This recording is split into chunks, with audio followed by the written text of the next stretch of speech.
Gloria al Señor. Le está acompañando su amada esposa, Dalmaret.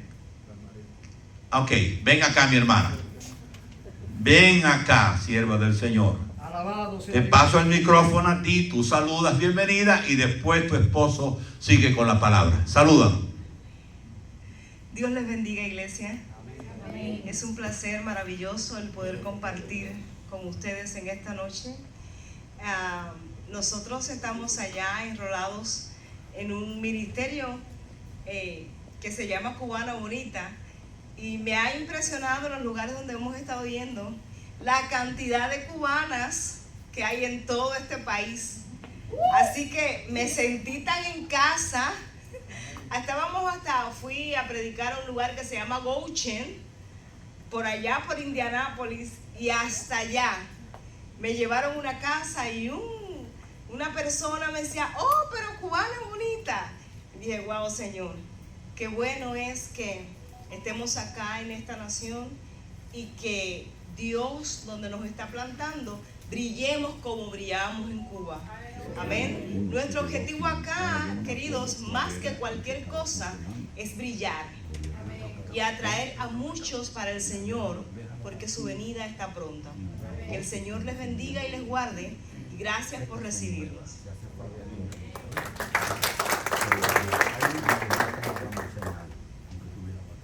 Gloria a Dios, a su nombre, hermano. Gracias, Padre. Bien, amados, no quiero robarle ni un solo instante. Estoy muy contento. Hay algunos hermanos de la ciudad nuestra allá, de Guantánamo, y también de nuestra zona allá de San Justo, y estamos muy alegres. Bien, abra su Biblia en Colosenses capítulo 2. Ahí tenemos la palabra. Colosenses capítulo 2. Ahí está la palabra de Dios.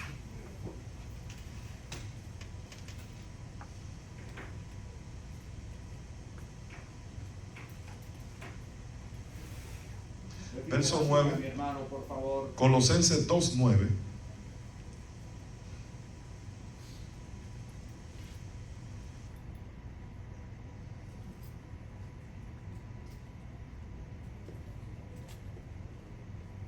Cuando lo tenga, digan amén. Gloria a Dios.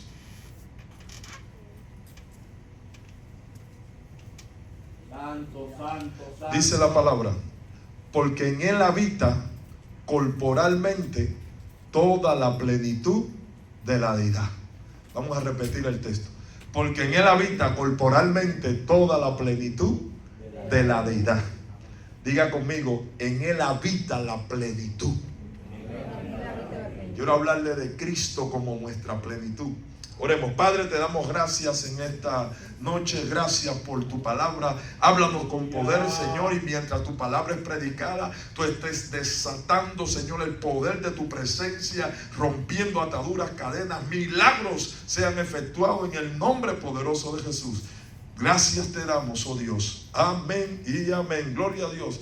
Amados hermanos, cuando nosotros abrimos las Escrituras, vemos que cuando se habla de Cristo, y como hijos de Dios nosotros tenemos que tener a Cristo como centro.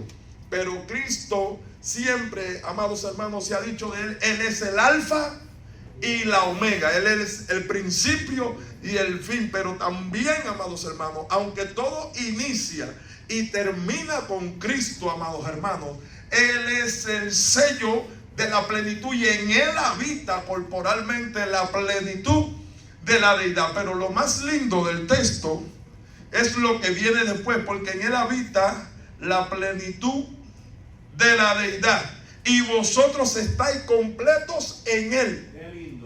¿Cómo nosotros podemos entender esa frase, amados hermanos? ¿Cuál fue el plan que Dios desarrolló para traer salvación a este mundo, y para que tú te mantengas en victoria, y para que la buena semilla del evangelio se esparza por todo el mundo? Cristo se metió en cada uno de nosotros. Pero si nosotros analizamos la frase: porque en él habita corporalmente la plenitud de la divinidad, y en él estamos completos, quiere decir, Dios se metió dentro de nosotros.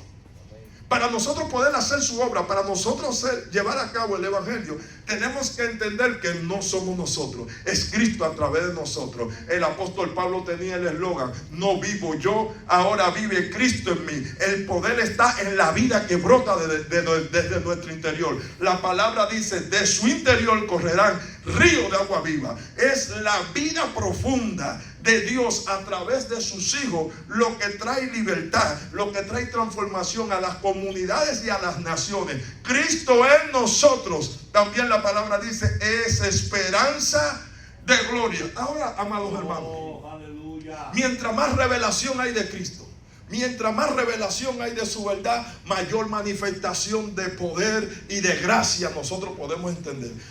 Cuando nosotros vimos que Cristo tomó a esos 12 apóstoles, Él los llevó y estuvieron alrededor de 3 a 3 años y medio compartiendo experiencias, recibiendo enseñanza de primera clase con el mejor de los mejores, con el mejor maestro, con Cristo. Y cuando usted abre el Evangelio de Marcos, usted puede darse cuenta cómo Cristo se le revela a ellos.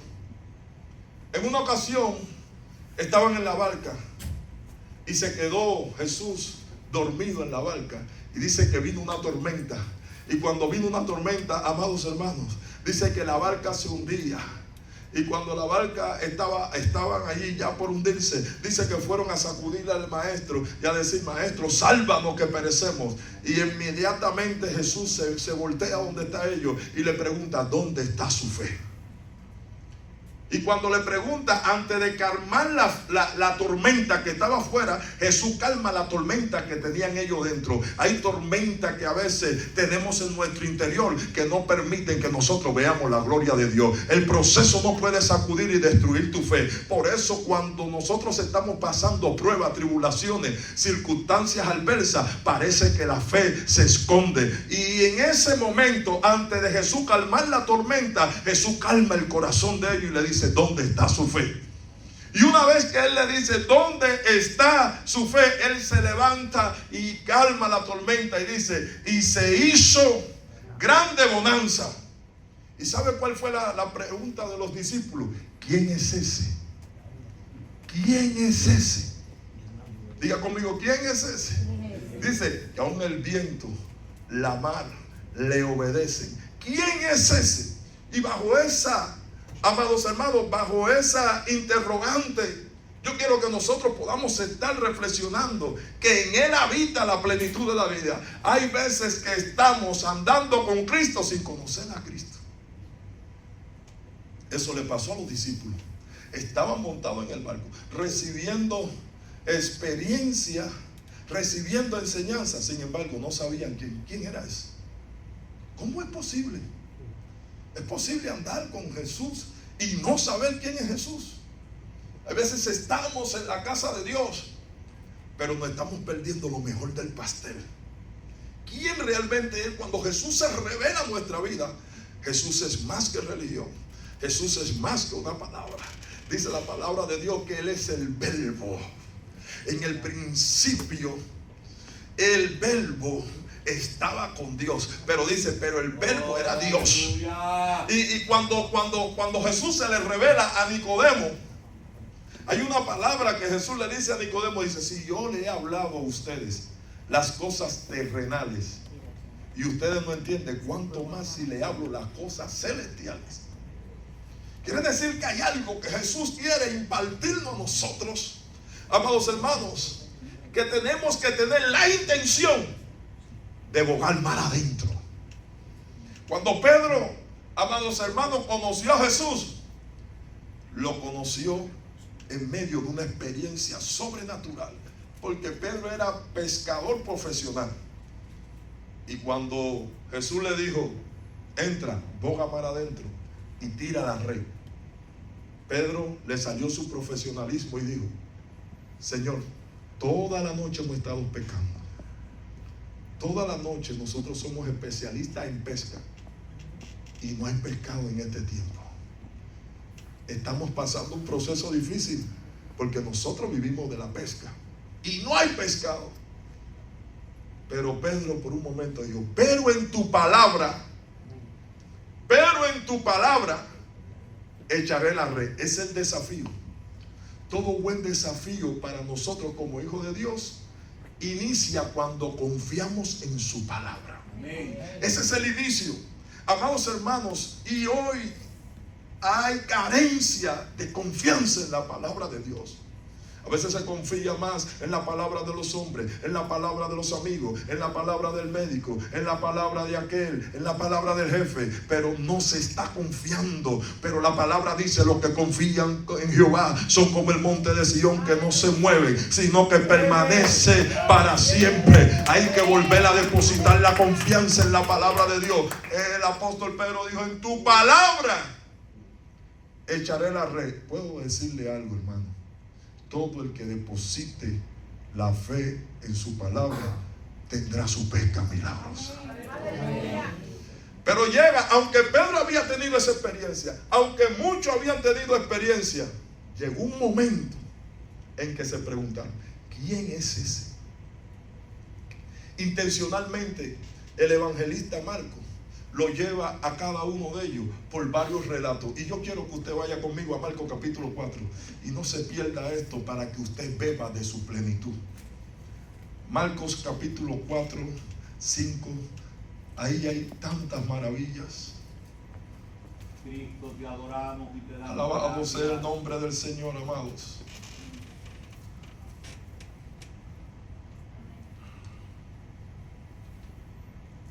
¿Están ahí? Marcos.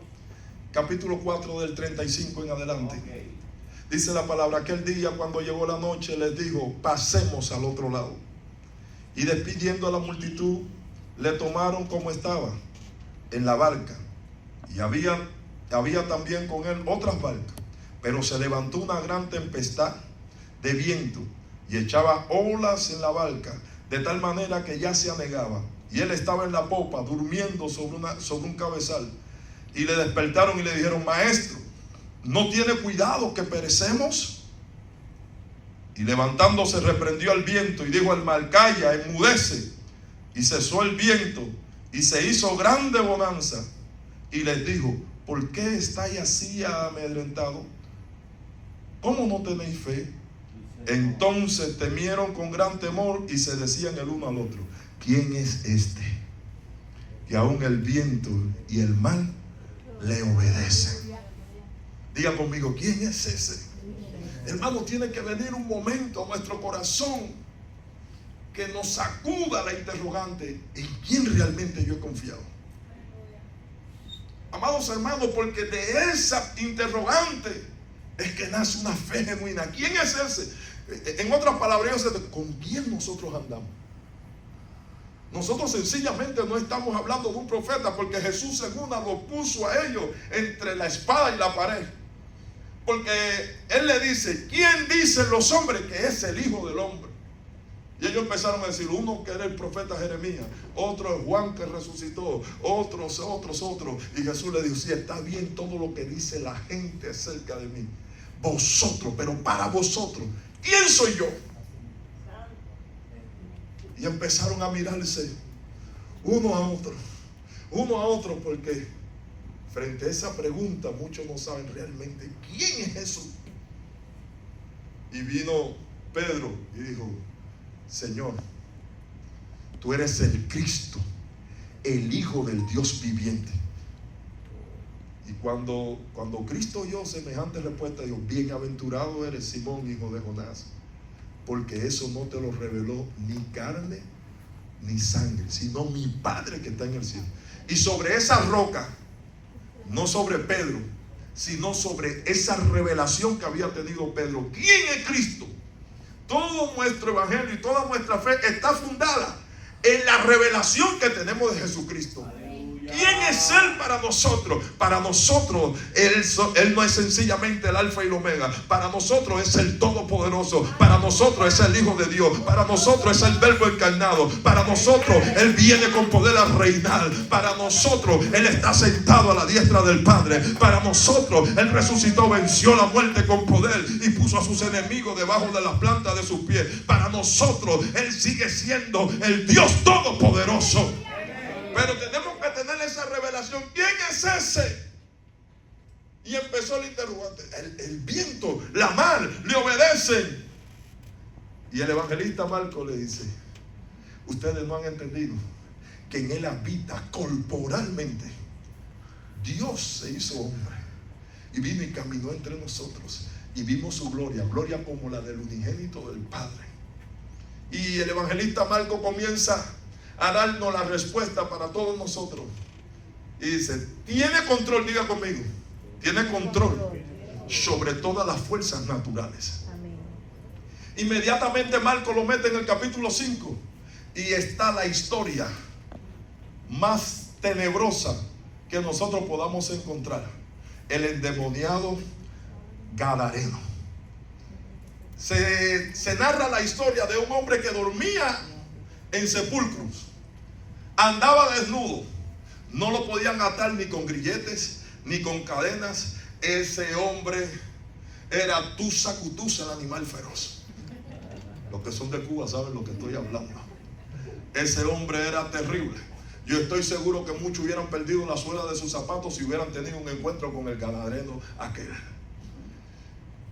Muchos hubieran dicho: es mejor que yo corra que yo perezca, porque ese hombre, amados hermanos, imagínese usted que usted esté caminando cerca de un cementerio y salga el gadareno. Dios mío. Dice la palabra que nadie lo podía controlar. Nadie lo podía controlar. Pero cuando llegó Cristo, vino el gadareno de directo, hermano, y se postró a los pies de Jesús. Pero yo quiero que usted vea la frase del gadareno. Mire la frase. Amados hermanos, vamos a leer el capítulo 5. Mire lo que dice: vinieron al otro lado del mar, a la región de los Gadarenos. Y cuando salió él de la barca, enseguida vino a su encuentro de los sepulcros un hombre con un espíritu inmundo, que tenía su morada en los sepulcros, y nadie podía atarle, ni aun con cadenas, porque muchas veces había sido atado con grillos y cadenas, mas las cadenas habían sido hechas pedazos por él, y desmenuzados los grillos, y nadie lo podía dominar. Mire qué declaración tan interesante. Nadie lo podía dominar. Y siempre de día y de noche andaba dando voces en los montes y en los sepulcros, e hiriéndose con piedra. Cuando vio pues a Jesús de lejos, corrió y se arrodilló ante él, y clamando a gran voz dijo: ¿qué tienes conmigo, Jesús, Hijo del Dios Altísimo? Te conjuro por Dios que no me atormentes. ¿Qué tienes conmigo, Jesús, Hijo del Dios Altísimo? Los demonios sabían la entidad espiritual que estaba frente a él. Por eso se postra y da una reverencia ante la majestad y la realeza del Rey de Reyes y del Señor de Señores. Amados hermanos, ¿y Jesús qué dijo? Sal de ahí, espíritu inmundo. Y el demonio decía: no me atormente, sal de ahí, espíritu inmundo. ¿Cuántos son? ¿Quiénes son ustedes? Legión somos, porque somos varios. Y dice la palabra, amados hermanos, que Jesús echó fuera a la legión del demonio, de demonios. Y el hombre que un día fue un loco, el hombre que un día andaba dando voces, el hombre que un día se hería con piedra, el hombre que no había grilletes, que no había cadena que lo soportara, ahora el hombre estaba tranquilo y en su juicio cabal. Oh, gloria a Dios. El hombre que andaba desnudo, ahora estaba bien vestido. Así a veces estábamos nosotros cuando no habíamos tenido un encuentro con Él, aleluya. Andábamos a lo loco, andábamos sin cabeza, andábamos, amados hermanos, haciendo barbaridades. Pero cuando tuvimos un encuentro con el Rey de Reyes y Señor de Señores, caímos de rodillas delante de su majestad. La fuerza demoníaca que nos aprisionaba, amados hermanos, fueron echadas todas afuera, aleluya. Y el Rey nos liberó a cada uno de nosotros. Y miren lo que declara la Escritura. Amados hermanos, escuchen lo que declara la Escritura en el verso 14. Y los que apacentaban cerdos los cerdos huyeron y dieron aviso en la ciudad y en los campos y salieron a ver qué era aquello que había sucedido. Vienen a Jesús, ven al que había sido atormentado por el demonio y que había tenido una legión, sentado, vestido y en su juicio cabal, y tuvieron miedo. Sentado, vestido y en su juicio cabal. ¿Cómo es posible que ese hombre esté tranquilo? ¿Cómo es posible que ese hombre esté vestido? ¿Cómo es posible que ese hombre esté conversando como una persona normal? La pregunta, ¿quién es ese? ¿Quién es ese? Pero el evangelista Marco todavía quiere decirnos más. Y se mete con nosotros y dice, sigue caminando. Y cuando usted sigue leyendo, usted ve que va Jesús y va una multitud. Y de momento una mujer que dice que hacía 12 años. 12 años. Hermanos, no hay seguro que cubriera lo que esa mujer estaba pasando.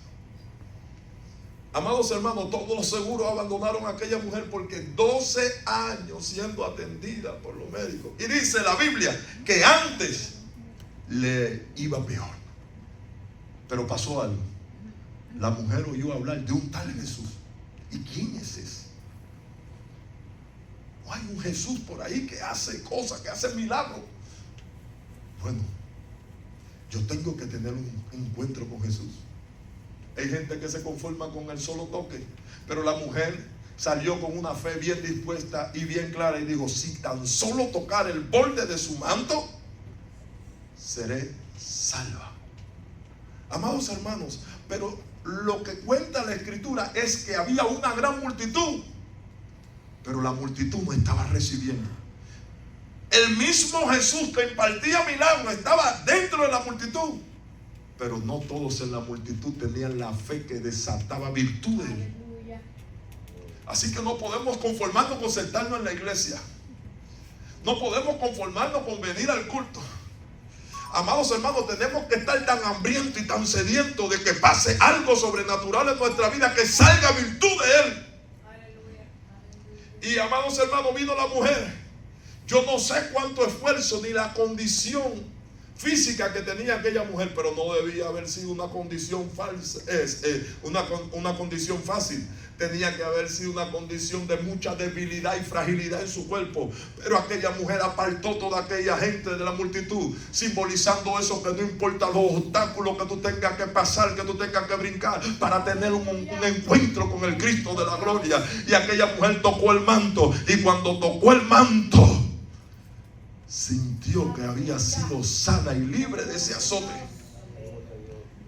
Y cuando Jesús siente que había alguien me ha tocado, inmediatamente los discípulos empiezan a decir, Señor, ¿cómo tú vas a decir en medio de una multitud que te aprieta y que todo el mundo está en ala para aquí y ala para allá, y tú dices que alguien te ha tocado? Y Jesús le dijo, sí, el toque que yo he recibido no es el toque de gente que están adaptados a caminar sin conocerme.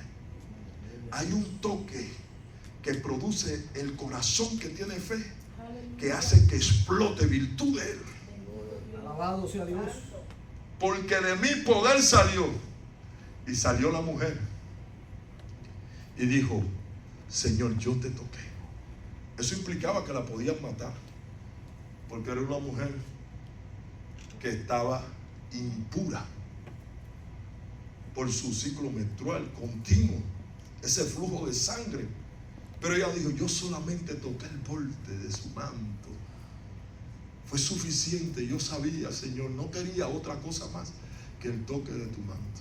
Y el Señor se la deja ahí a los discípulos. Inmediatamente sacuden a Jesús y dicen, date prisa, que se muere la niña. Y Jesús le dice a Jairo, no temas, cree solamente. Aleluya.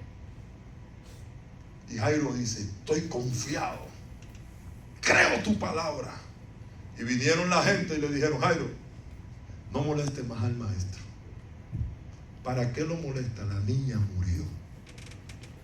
Confórmate con la noticia, confórmate con los hechos. Confórmate con la realidad que estás viviendo. La niña ha muerto. Jesús se voltea y le dice: no temas, cree solamente. Gracias, Padre. Cuando llegaron allí, Padre. Jesús le dijo: la niña no está muerta, la niña duerme. Dice la palabra que alguna gente empezaron a burlarse, porque la fe verdadera trae burla. Porque hay una fe que aparenta conocer. Hay una fe, amados hermanos, que trata de simular hasta que vienen los problemas reales de verdad. Cuando llegó el problema real de verdad, Jesús escogió a sus discípulos, que él quería enseñarles las cosas más profundas, y le dijo: venga conmigo. Fue donde estaba la niña y le dijo: niña, a ti te digo, levántate, talita cumi. Y la niña se levantó y Jesús le dijo: denle de comer. Inmediatamente, amados hermanos, se formó la corredera, se formó, y dice que la gente tenía miedo. Ahora, yo le estoy diciendo a ustedes, para ellos, ¿quién era Jesús? Número uno, diga conmigo, número uno, tenía control sobre la naturaleza, sobre los vientos, sobre la mar, sobre las tempestades. Él controla la naturaleza. Número dos, la fuerza demoníaca y la fuerza del diablo no lo pueden detener. El enemigo cae bajo sus pies, cae de rodillas reconociendo su majestad. Tiene poder para vencer toda fuerza del mal. Número tres, no hay enfermedad, aunque sea por 12 años, Oh, gloria a Dios. que sea algo que él no lo pueda lograr. ¿Quién es ese? Tiene dominio sobre todo mal que te pueda ocurrir. Toda enfermedad, la que hay y la que se puede inventar, él la puede sanar.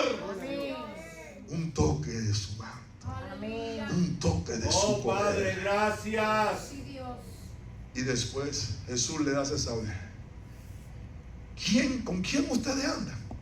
Con el que tiene el poder de vencer la muerte. La muerte delante de mí huye. Por eso Jesús, a todos los velorios que fue, el muerto resucitó. Aleluya. Amén. Si usted se diera cuenta, amados hermanos, a todo el que fue. Y cuando Jesús le dice: tu amigo Lázaro murió, él se presenta 4 días después. Dice: si tú hubieras llegado con tiempo. No. El que está aquí, si tú lo conocieses, es la resurrección y la vida. Ahora, la pregunta es: ¿tú puedes creer? Porque aunque no lo conozca, él solamente te dice: si tan siquiera puedes creer, al que cree, todo le es posible. Amén. Hay gente que no pueden entender, que no entienden la revelación, que en él habita la plenitud de la divinidad.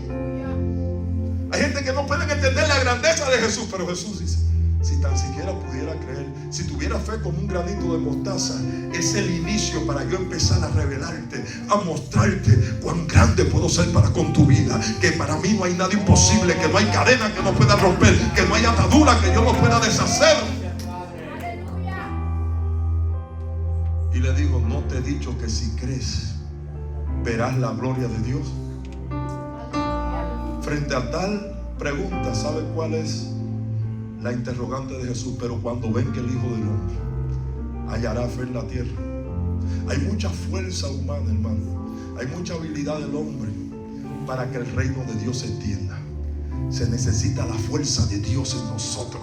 Por eso el apóstol Pablo llegó y dijo: y cuando fui a vosotros a predicar el evangelio, ni mi palabra ni mi predicación fue con palabra de humana sabiduría, sino con demostraciones de espíritu y de poder, para que vuestra fe no esté fundada en la sabiduría humana, sino en el poder que viene de Dios. Hermanos amados, Cristo en nosotros es poder y gloria. La unción del Espíritu Santo operando a través de nuestra vida es el eje fundamental para la extensión del reino de Dios. Un toque de la unción, hermano, para cualquier hombre o para cualquier mujer, es la experiencia más gloriosa que puede tener en esta tierra. Y Cristo viene y dice: lo que antes era un privilegio, ahora yo abrí la puerta para que tengan el acceso a entrar a mi presencia por un camino nuevo y vivo que yo hice a través de mi sacrificio. Ahora ustedes no tienen necesidad de estar buscando verdad, porque yo soy la verdad. Ustedes no tienen necesidad de estar buscando caminos, porque yo soy el camino. Ustedes no tienen necesidad de más nada, porque yo soy la vida.